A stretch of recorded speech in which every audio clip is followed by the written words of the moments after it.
ear.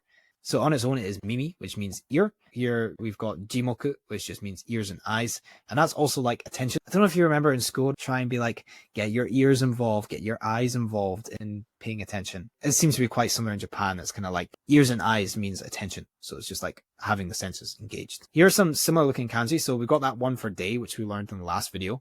And we've also got this one here called I, which is a bit different from day. You can see how it's got one more line in here. And this middle bit actually looks a bit like an iris.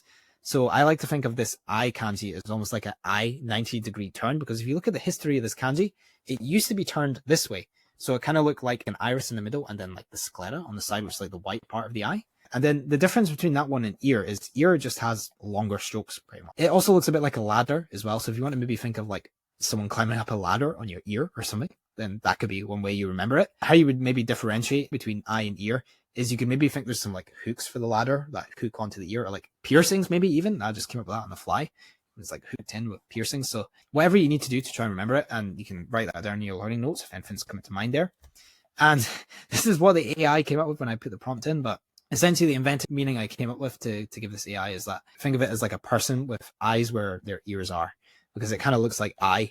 So it's like eyes where the ears are. And yeah, it came up with this creepy looking image from that kind of prompt. But